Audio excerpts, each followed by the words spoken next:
And welcome back to the weather block on this Friday newscast. As you can see, our current conditions up there on our almanac. 73, that is the recent high. Recent low overnight, 52 degrees. Record high set in 1968, 89 degrees. Record low at 35, just 3 degrees above freezing in 1917. Sunrise was at 4:24 and sunset 11:30 p.m., giving us 19 hours, 6 minutes of daylight. East winds 5 to 15 miles per hour. Barometer holding steady at 29.73. Let's go ahead and take a look at the Alaskan satellite, and things are slowly but surely dissipating as far as the storm system. As you can see, there's just splotchiness of areas of moisture, but for the weekend, it's looking like it'll dry out a little bit more. Here we'll get into more detail about conditions around the state, as you can see. Oh, a tie for Fort Yukon and Fairbanks, 75 degrees projected. Now, we just said 73 was our current high. Anchorage 73 as well. Juneau and Ketchikan still wet, 64, 56 degrees. And on the west coast, things are drying out nicely. 50 degrees for Nome, 58 for Bethel, and believe it or not, Cold Bay even in the 50s as well. Let's go ahead and take a look down the lower 48 and see what we can see for the weekend. As you can see, storm system still affecting the Gulf Coast areas and thunderstorms all over Florida. But going back to the northwest, there's a storm system hovering over the northwest area as well, affecting Washington as well as Oregon. But other than that, pretty nice throughout the rest of the state, as you can see in the, our state, the nation.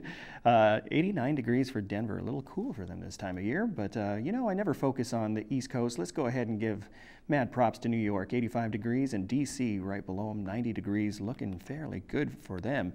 As you can see, not much action, just circular patterns, but it's not really going to cause or create much in the way of storm systems. Maybe here or there, just regionally affecting with showers. Okay, let's go ahead and take a look at the tranquil Saturday. Yes, as you can see, summer heat really affecting the southern states, isolated thunderstorms to the east of that, but other than that, on the west coast, nice and pleasant. Okay, the forecast for next week. Now we start to see some action, especially in the Minnesota area where we'll see some severe storms. But other than that, just PM thunderstorms and spotty thunderstorms over the plains into the northeast part of the country. Okay, let's go ahead and focus back on Alaska. Up north, Barrow, 41 degrees, Nome, 56, and some moisture tomorrow. Fort Yukon as well, 73 degrees.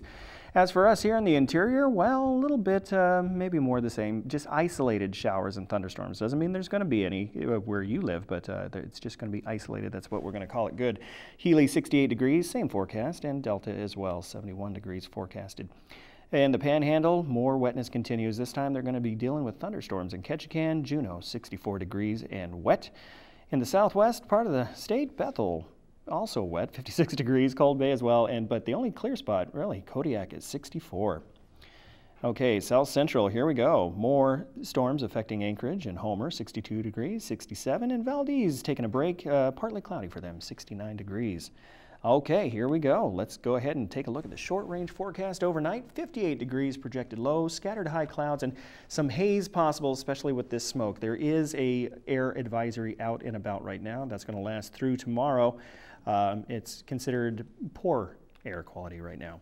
Tomorrow, 74 degrees, partly cloudy with isolated PM showers. Now, that may help to get the smokiness out of the way, but then again, if we have some thunder strikes, it might just cause another wildfire. Let's hope it doesn't. And then our projected outlook, well, it is going to get wet by Sunday and Monday through Tuesday and Wednesday, not clearing out through pretty much Thursday of next week, but temperatures slowly cooling as that storm system comes in and gets us all drenched.